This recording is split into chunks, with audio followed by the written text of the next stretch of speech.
Hello, everybody. Welcome, episode 201. Episode 201 of the Winning Momentum Podcast with your host. That's me, Scott Sinclair. Good to see you all here on the dog days of summer. I'm not appropriately dressed for you today because it is the dog days of summer. It's very hot out where I live, and I've been working on the deck all day. But I did want to get down to the studio here and get a show out for you. I'm recovering from personal drama where I dropped my young daughter off for the first time ever at a sleepover camp. She's gone for the whole week. You think that would be hard on her, but in truth, it's most devastating on me. But it's a necessary part of growing up, and by that I mean me growing up. I'm sure she's fine. You know, when you want to complain, if you just feel that you want to complain about something, you want to change the system, you want to blow up the system, a lot of that going around these days, right? You have that feeling. You need to remember that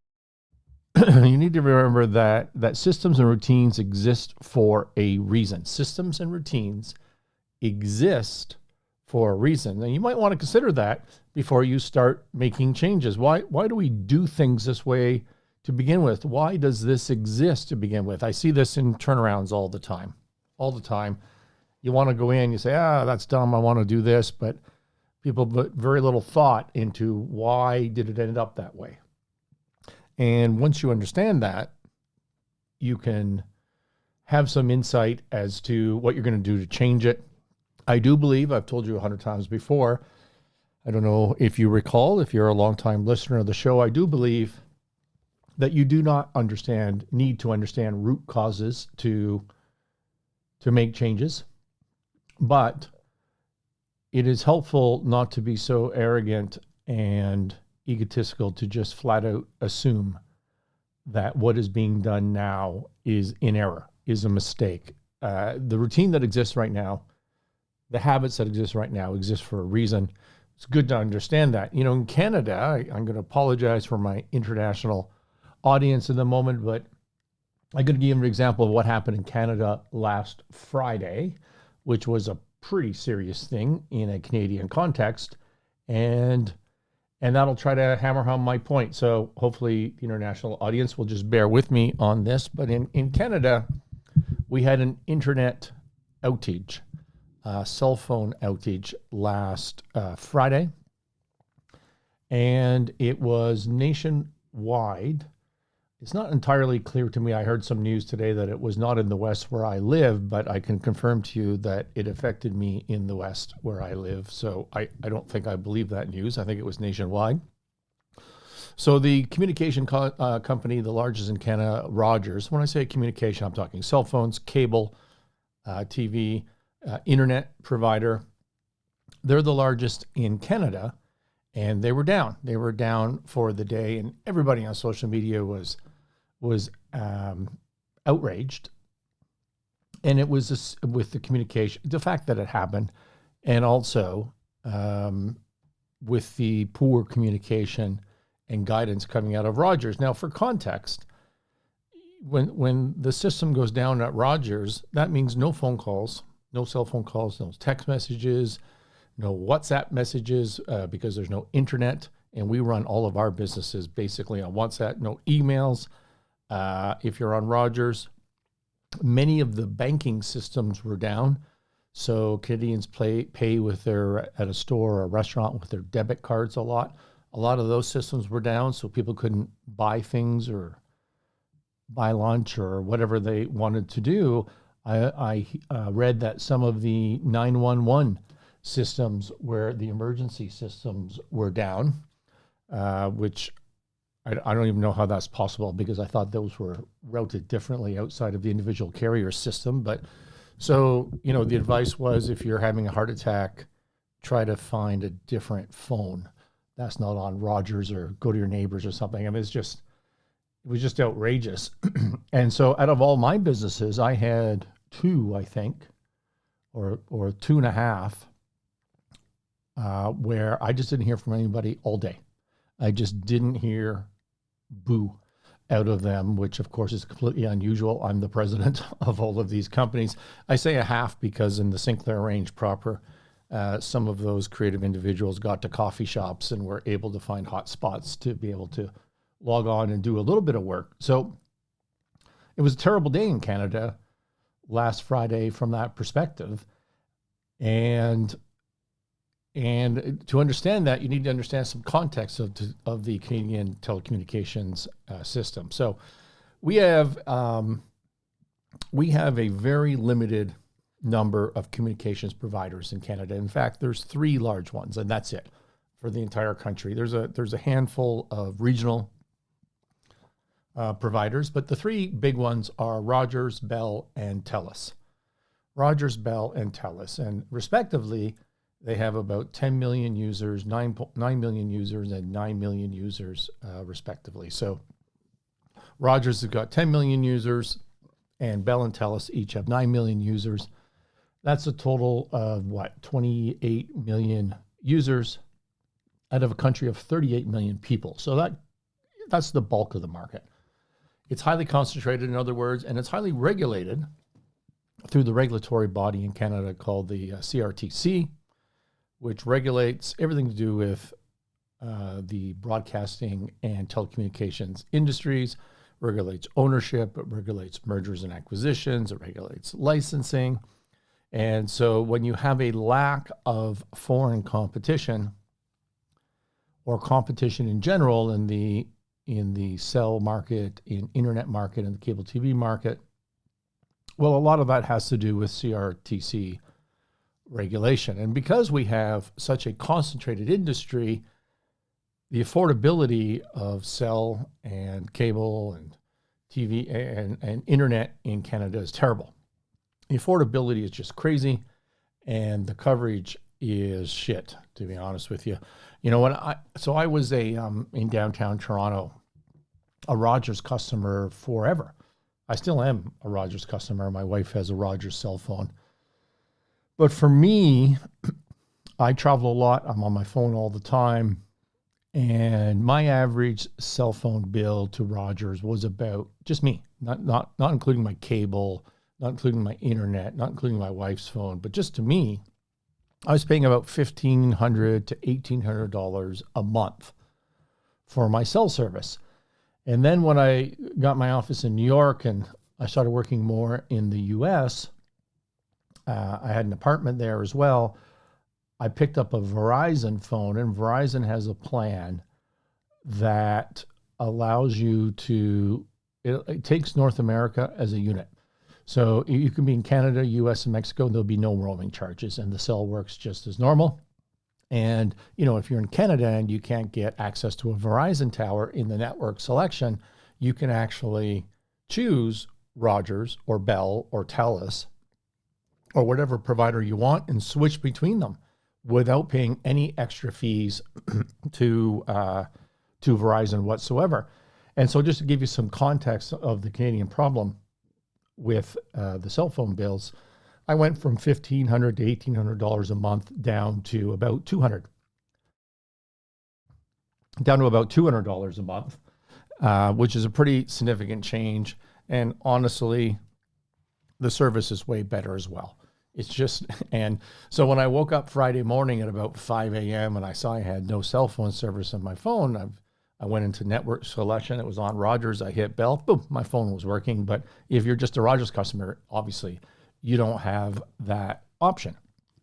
And so we have this concentration, an oligopoly, which, you know, means prices are too high, service is crap, and the customers don't care about you. Now, that's the system that we have. Now, why does Canada have that system? And the answer is that we are a very large geographical country with a very limited population. And therefore, you have, from a telecommunications perspective, you have a huge investment required to cover the geography. Yet, you don't have very many people to pay for all that. For context for you, Canada, geographically, on a square mileage or square kilometer basis, is about 2% larger than the entire United States. So geographically, in land size, Canada is about 2% larger than the entire United States. Yet, Canada has 38 million people compared to what I saw this morning of about 331 million people in the US, but I don't think that includes a bunch of uncounted people. I think the number's closer to 360 million in the US. But regardless, Canada has about a tenth of the population and roughly the exact same landmass. And of course, if you're putting up cell towers, if you're trying to provide internet service, the landmass is relevant, right? Because that's what you're trying to cover. So you've got the exact same amount of area to cover, but a tenth of the people to pay for that. And so if you had a fragmented industry, if you didn't have a concentrated industry with a handful of powerful players, well, who would spend the money to invest in the outer regions of the country, which is most of the country? If you look at a map, almost all of Canada is along the 48th parallel, the northern border with the United States. The largest city in Canada, Toronto, the Greater Toronto Area, has about 6 million people. So 16% of the population of the entire country lives in the same city. If you were starting a new telecommunications company, why wouldn't you just work on Toronto? And that's it. And build your infrastructure there. Well, the answer is the CRTC won't let you do that. That's why that regulator exists. That's why that system exists. So if it was a fragmented industry, no one in the less populated areas would have coverage. The regulator is trying to protect those people, and they're also trying to protect the huge infrastructure dollars spent by the three companies that dominate the industry. And so that's why we have that system. It's the same with our airlines. Canada does not allow low cost anybody or foreign owned any carriers into Canada for domestic routes. And as a result, Canadians have terrible access to flights, and they pay probably triple what they ought to be paying for those flights compared to, for example, flying in the US. But if it wasn't that way, the only routes that would exist would be from Toronto to Montreal, Toronto to Vancouver, and that's it. Nobody would fly to the smaller cities, to the different places that people fly to with Air Canada and WestJet. And so it's a similar type of issue, and that system exists for a reason, and it's not going to change. And that lesson applies to running your business, to industries in general. When you're looking at new markets, don't just walk in with an ego and say, it shouldn't be this way. Why do these socialists have this concentrated market and oligopolies and all that sort of stuff? And the answer is there's a reason for that. Dig a little into the reason, and then start making your changes from there. And Canada's not going to change unless Elon Musk gets his Starlink up and working, which it is in parts of Canada because he's licensed, and it's targeted. Starlink works. By the way, if you don't follow this is Elon Musk shooting up on his own rockets satellites that ultimately are going to blanket the Earth with really high-speed Wi-Fi that is intended to bring service to remote areas. And I don't mean in the North Pole, the South Pole, middle of nowhere. I just mean outside of the downtown urban cores. It's not going to work very well, he says, in downtown Toronto or downtown New York. But anywhere outside of that, apparently the service is outstanding, including in rural Canada. It's working very well. And when he does that, maybe there's no need for the physical infrastructure of the Rogers, Bells, and Telus in the rural areas at all, and maybe they could focus their area on the urban areas. Would CRTC change its mandate for that as technology makes them irrelevant? Is this a windfall, Canadians? Well, probably not, right? That would require a bureaucracy to give up control, and that's not going to happen. Speaking of Elon Musk, Let's get to the fun news of the week. Elon Musk and Twitter. This is a great story. I love this story, and there's all sorts of mergers and acquisitions and business transaction lessons to come out of this. That's why I want to cover it today. So Elon, sometime, maybe Friday when I didn't have internet, or after hours on Friday, probably after trading, he announced that he's bailing out on his $44 billion acquisition of Twitter. Huge political news, huge business news. It's a fun story, so it's got coverage all weekend, coverage all day. I'm shooting this on Monday. I know we release this Tuesday mornings, but I'm shooting this the evening before you're going to hear it. And so news is breaking, 2 minutes before I turn the camera on here as well.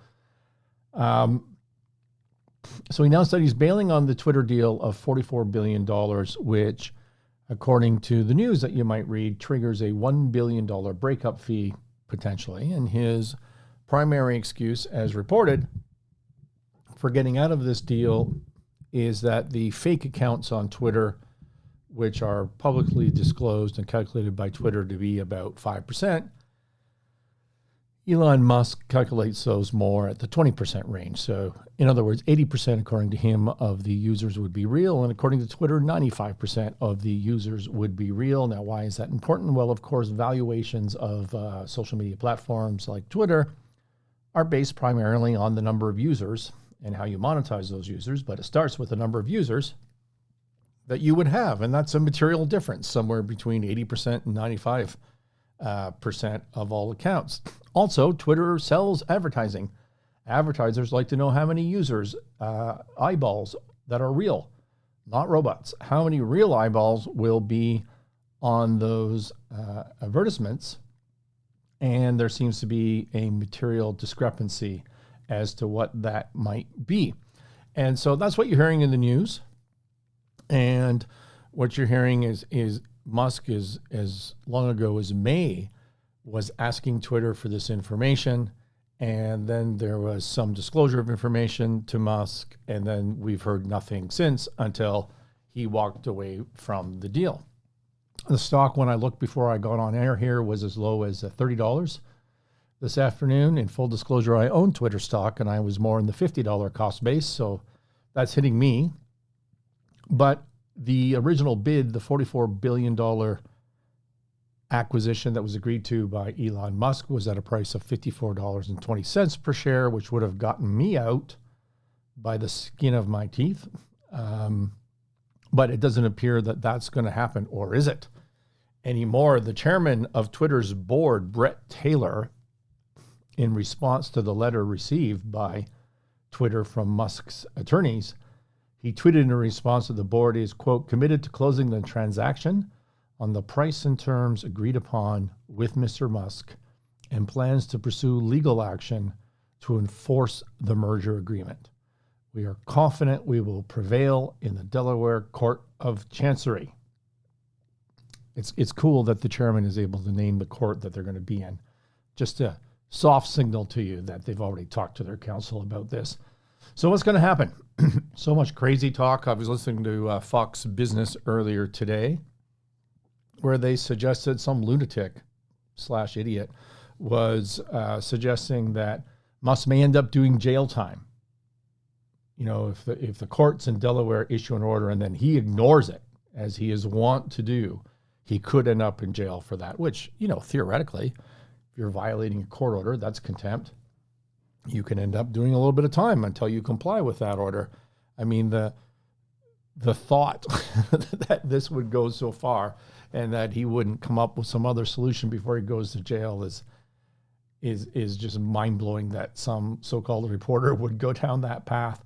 But then he said to the reporter, actually, just so you know, I don't even know what I'm talking about. This is what somebody else told me. and I think there's a lot of that going on, which is why I wanted to talk about this today. But what happens in reality if Twitter wins? If they do go to court, which isn't for certain, and Twitter wins, well, you pay the breakup fee. That's what a breakup fee is for. Or You close the deal if there's been other violations that don't trigger the breakup fee by Musk in this hypothetical example, or you negotiate something different, right? Jail isn't really on the table. That's not a practical consideration, notwithstanding the hysteria and the wishes of the Democrats, given that this entire issue has become very political. What happens if Musk wins? What happens if he's able to convince a court that Twitter did not provide information that they should have provided, or that they did and that their 5% calculation is incorrect? That Musk's contention that there's a material difference between this 5% robot, I don't know if robot's the right word, but 5% fake account versus 20% fake account, if Musk is correct on this issue. Well, is that fraud by Twitter? Is it false disclosure to the SEC? Are the advertisers being defrauded because they're paying advertising rates based on a different number of users? I mean, this is the speculation on the other side, which makes me wonder to myself, if you're a board member, if you're just some board member sitting, a high-profile person, an established person, and you're sitting on the board of this high-tech company worth presumably $44 billion or some fraction of that at this point, do you know what the algorithm is to calculate the amount of fake accounts? Do you have firsthand information of that? Are you actually defrauding somebody? Or do you have a report out of management in some way, or out of your tech team in some way, that gives you that number and you send it to the council and they file it off with the SEC?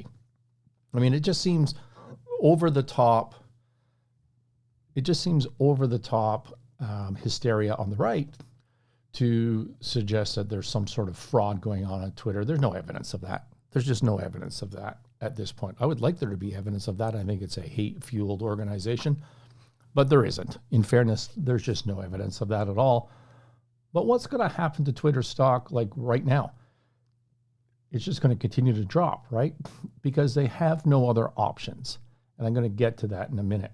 What about class action suits? If you're a shareholder and there's an allegation by the only person on the face of the earth who seems willing to buy the company at any reasonable value, and that person accuses the board of directors of failing to give him information required to complete the transaction, and out of the information he is able to glean, he says there's material misrepresentation in the agreement, will there be class action suits against Twitter? Of course there will. What about from advertisers? Will there be litigation against Twitter from advertisers for misrepresentation? Of course there will. This is a serious, serious issue for Twitter. I don't think there's, regardless of what's true, regardless of what's a fact and what's not a fact. Let's get into some M&A concepts. What is a breakup fee? We've all heard about this $1 billion breakup fee that Elon Musk would have to pay. Well, when you negotiate agreement, when you negotiate an acquisition agreement or financing agreement with a company, and the company says to you, okay, I'll do this deal with you, and I'll stop talking to other parties, and I'll go this direction. I'll disclose it to the marketplace. I'll disclose it to my employees. But in exchange for that, I really, really want you to go through with the deal. I don't want you just to jerk me around, and find out several months later that you're not going to do the transaction. Was that a good place for a wah, wah, wah? Still playing with my Rodecaster. You don't want to be jerked around. And so what do? You ask for a fee.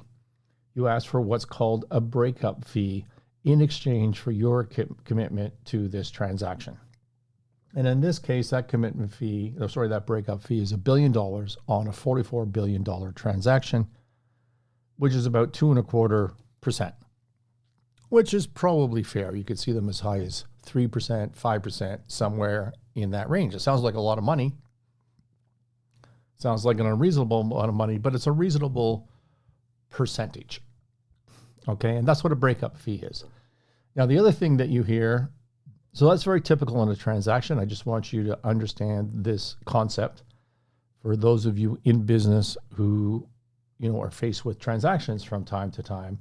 Now, the other thing you hear in the news is due diligence. Musk waived due diligence. He didn't do anything.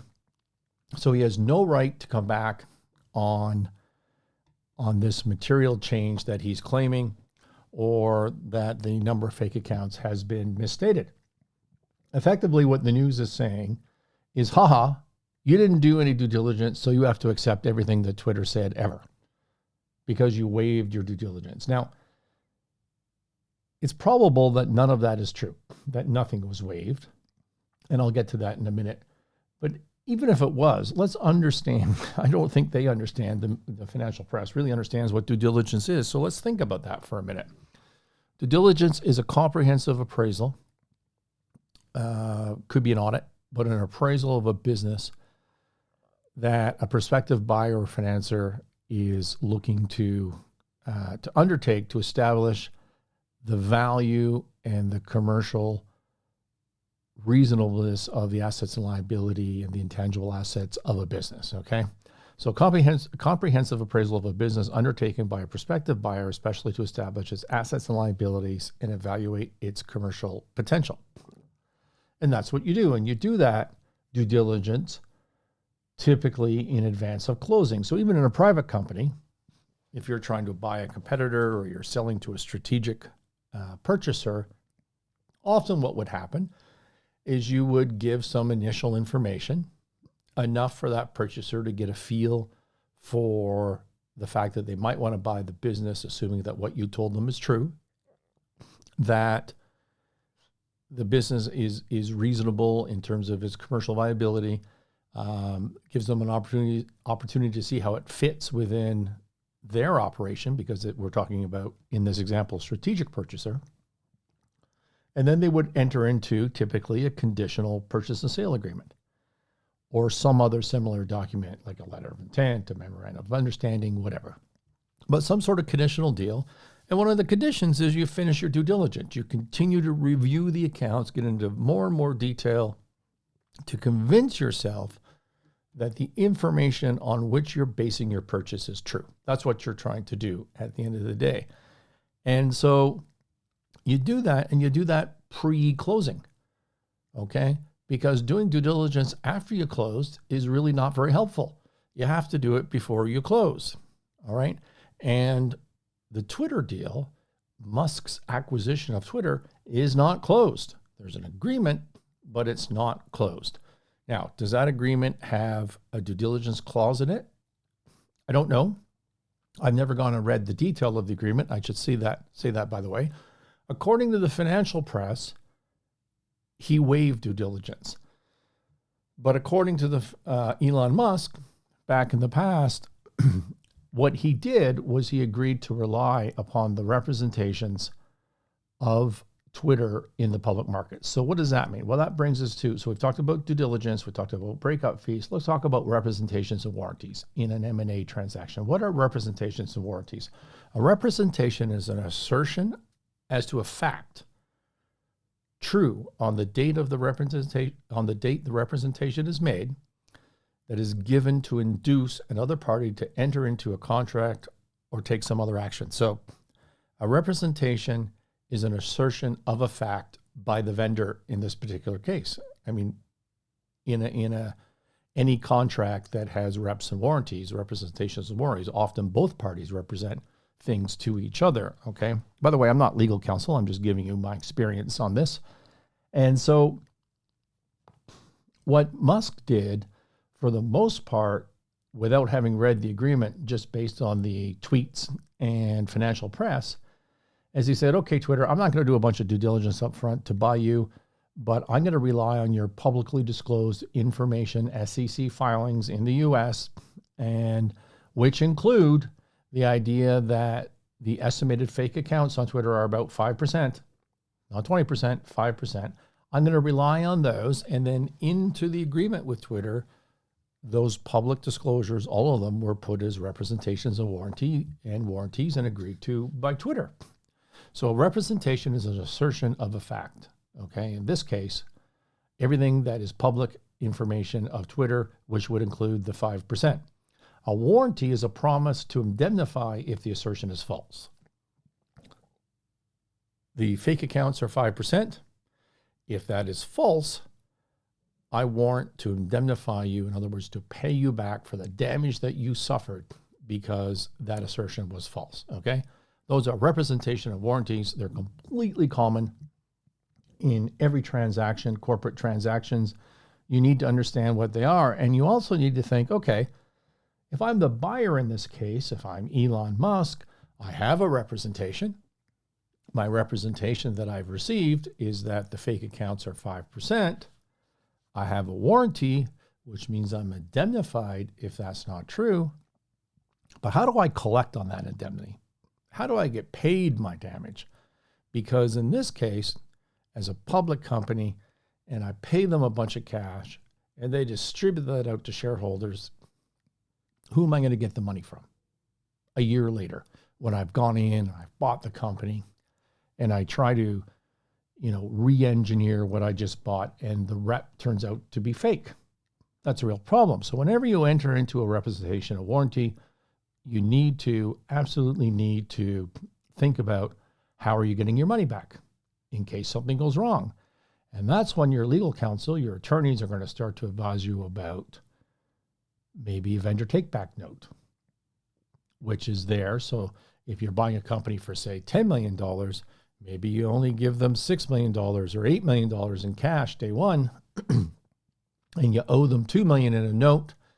And then after a year, if your representation of warranty, if your representation that you received turns out to be false, you have the warranty, and now you can get paid by not paying that note. Make sense? So you held some money back in a sense. There's holdbacks, vendor take-back notes, and other sorts of tricky ways to make sure that if something goes wrong, you can be compensated for that. Well, as far as we know, Musk doesn't have that privilege in the agreement. Instead, what he has is a bunch of conditions on the agreement. You don't hear that in the press, but you're going to hear it in a minute from me. He has a bunch of conditions, which means that he had an opportunity to review the reps and warranties, to review the publicly available information from Twitter. And a condition of the transaction was that these reps and warranties be true, and other things, including that he received the information to decide whether the reps are true or not. Okay, so that is what a representation and warranty is.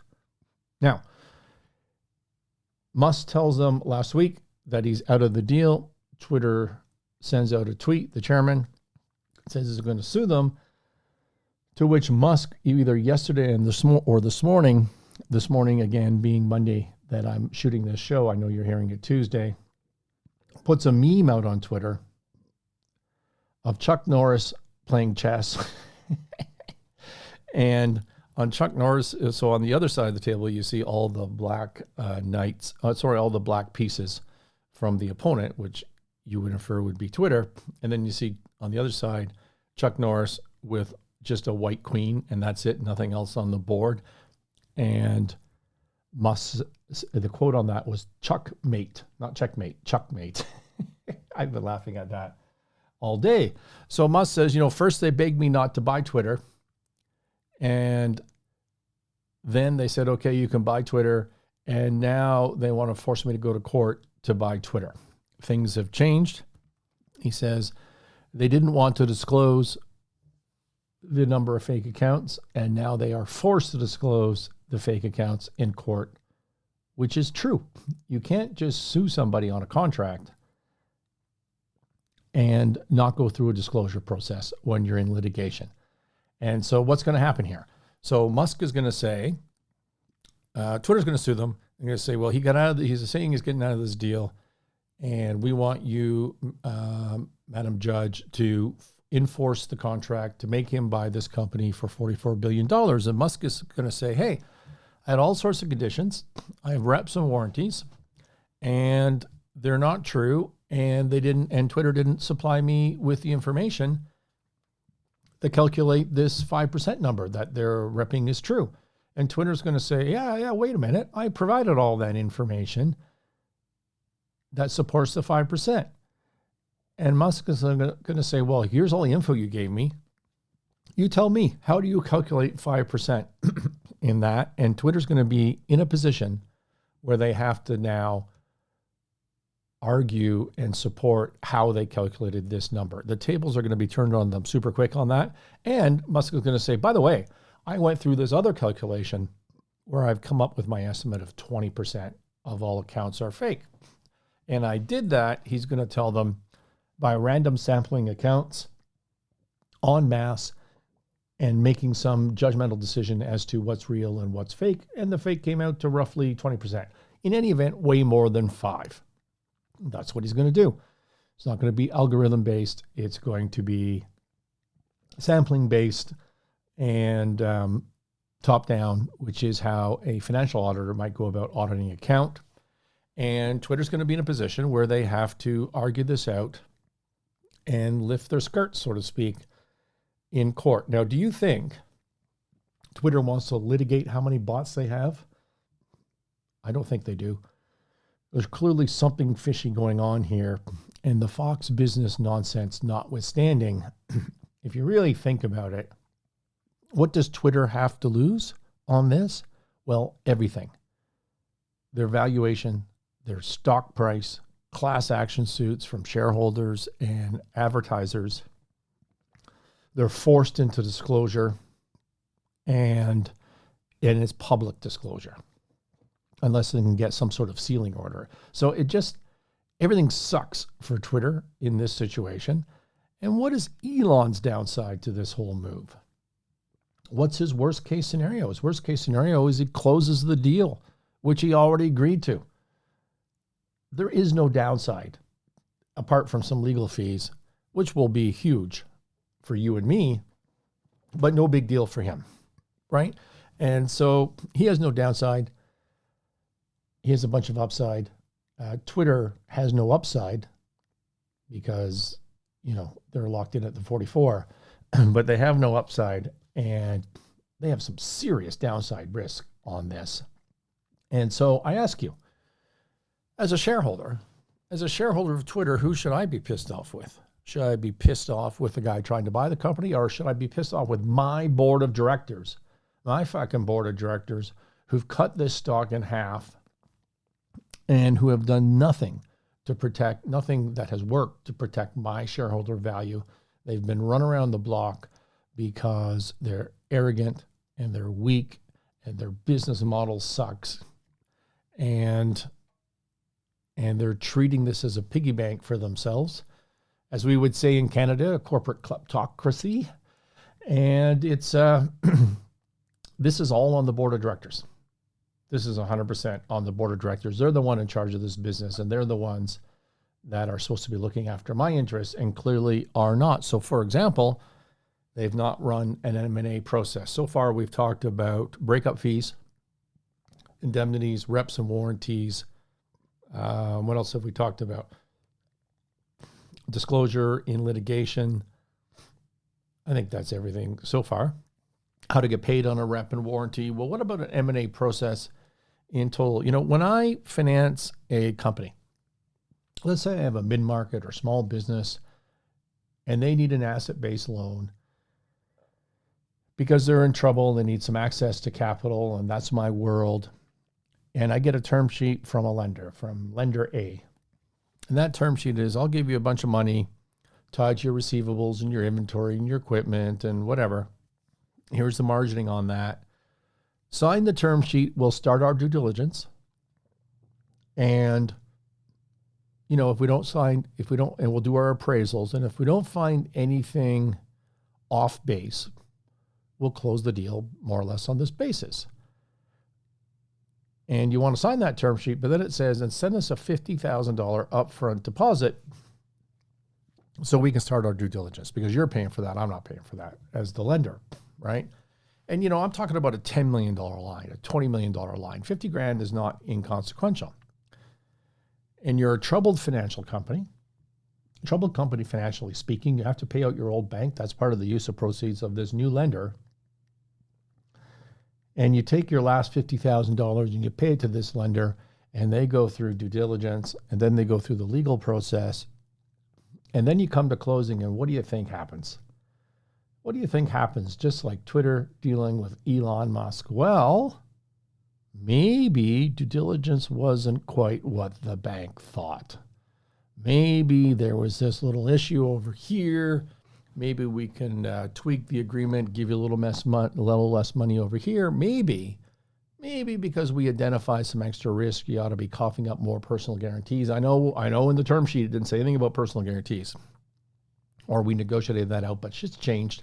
The deal's changed. It's not quite what I thought it was going to be. And so now I want a bunch of personal guarantees to go along with this. And what do you have to say as a company? You've been stringing your old bank along during this whole due diligence process, which has probably taken 2-3 months. They've been sitting by. Are you going to say, the deal changed. They want me to sign personal guarantees. The interest rate's 2% higher than I thought it was going to be. I'm not going to close. Then your old bank's going to say, well, I'm going to put you in receivership, and you're done. You're going to go to bankruptcy, and you're done. And you're going to pay my personal guarantee, right? And so that doesn't happen sometimes. It happens all the time. 100% of the time that happens. How do you combat that? Well, if you can afford it, what I do in my companies that I'm advising and consulting is I sign 2 term sheets. I get 2 lenders in my process. This is called a financing process. And so you go out to a bunch of lenders, you select the 1 or 2 or 3 that you want to deal with, sign 2 term sheets. So now I spend $100,000, not $50,000 in upfront fees. So my client has to be able to afford that. But if they can, it saves their lives always. Now, I'm not sneaky about it. I tell my lenders, I say, hey, lender A, I'm also signing a term sheet with lender B. I know that you don't like that, but that's the way it is. And if you don't want to participate, that's fine. I don't want to be tricky. I want to disclose up front to you. And by the way, you're lender A. We're closing with you if you do this term sheet. But if you want to change this term sheet when it comes to closing, maybe I'm going to go to lender B. And I talk to lender B and I say, hey, I want you to go through the process. You probably won't get the deal, but you might, and you're being paid anyways, your due diligence fees. So what do you care? You got some money up front. You go pay the lawyers, you pay the auditors. Who cares? Just go through the process. I'll make it up to you next time. Full disclosure, you're lender B. We're probably going to close with lender A. I even tell them who they are and why we're doing this. Everybody complains, but at the end of the day, they all do it. And I can't tell you how many times that has saved my company's ass. Not my personal company. Well, I've done it with my companies too, but my clients that have come to me to help them get some financing. That is called a process. And it has in it a spirit of competition and some options for the company that's trying to borrow the money. Same in mergers and acquisitions. Why do you, if you want to go sell your business,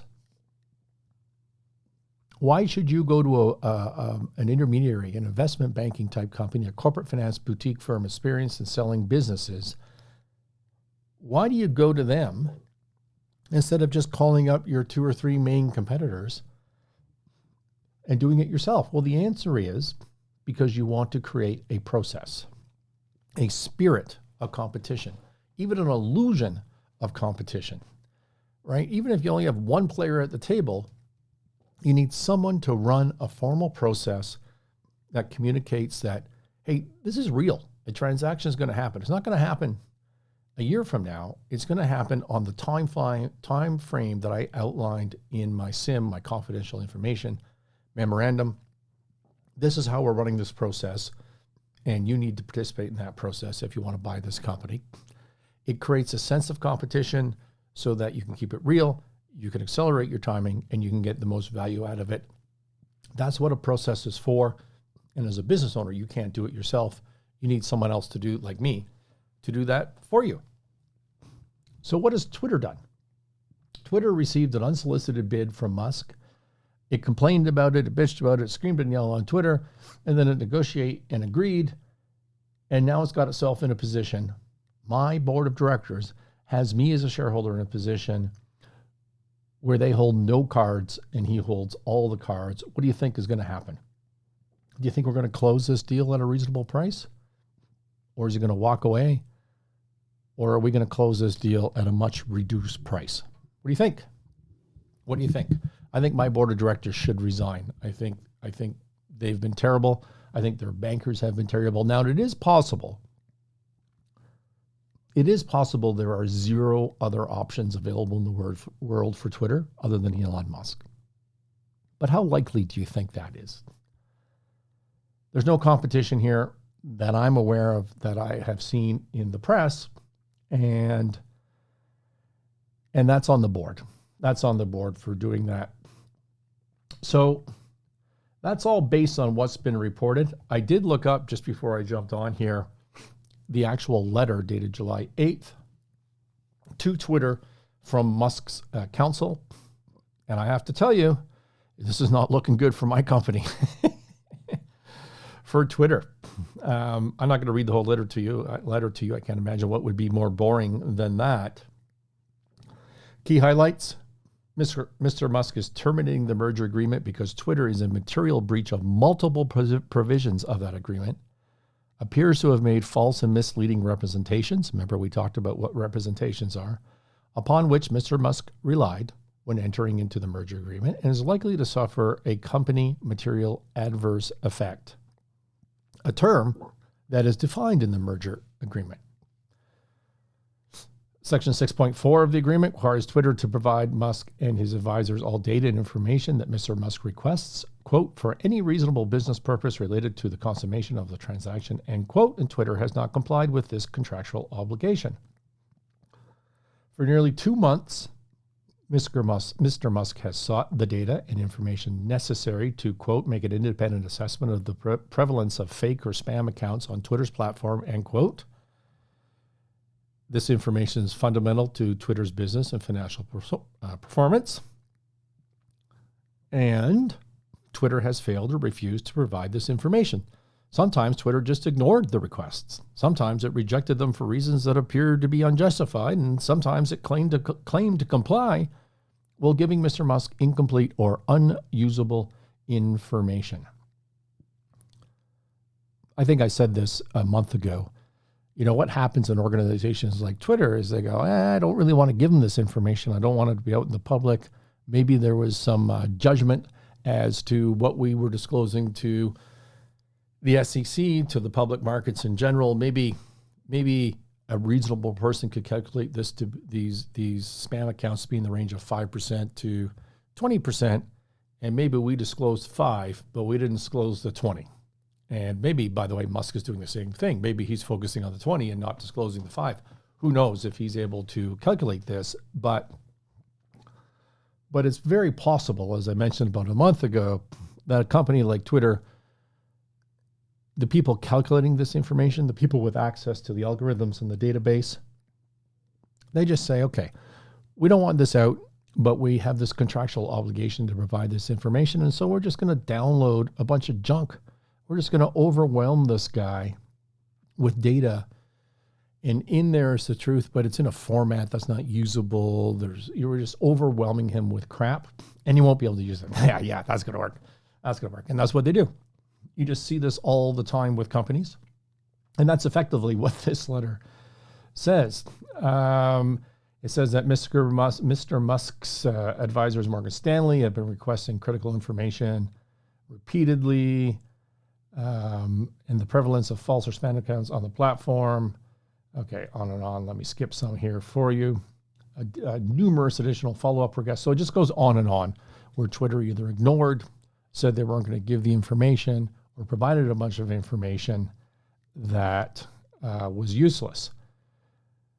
So, for example, information related to Twitter's processes for auditing the inclusion of spam and fake accounts. How did they do it? He wanted information related to Twitter's process for identifying and suspending spam and fake accounts. So when you identify them, what do you do with them? He wanted information on that. He wanted daily measures for the past 8 quarters. He wanted board materials related to Twitter's calculations. That's a key one, right? That's what I said at the beginning. If you're a board member, how the hell do you know what the spam accounts are. Well, he wants to see what the board knew when they released this information.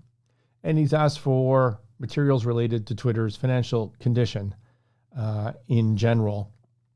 He requested on June 17th a variety of board materials, including a working bottoms-up financial model for 2022, a budget for 2022, an updated draft plan or budget, and a working copy of the Goldman Sachs valuation model underlying its fairness opinion. And Twitter provided a PDF copy of Goldman Sachs board presentation, but nothing else, no model that they can dive into. So clearly, Twitter is just failing to provide a bunch of information to Musk. Now, this just goes on for pages and pages about there were conditions in this merger agreement, and Twitter didn't meet very many of them. Okay, so if you think this is Musk just renegotiating, it is, but mostly it seems to me it's the Twitter board negotiating shareholders into the ground, of which I am one. At least we could take away a positive from this is maybe we can learn some lessons together about what breakup fees are, purchase and sale agreements, conditions, reps and warranties, indemnities, and what a process is that can protect the value in that one time in your life that you're selling your own business. All right.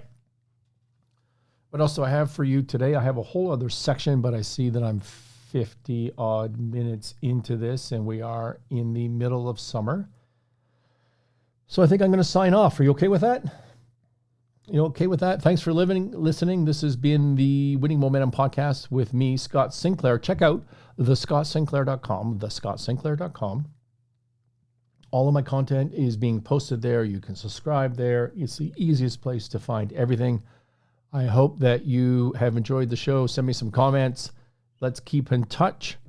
Thank you for listening. We will talk to you next week. I think I have an interview for you next week, which will be exciting. Talk to you later.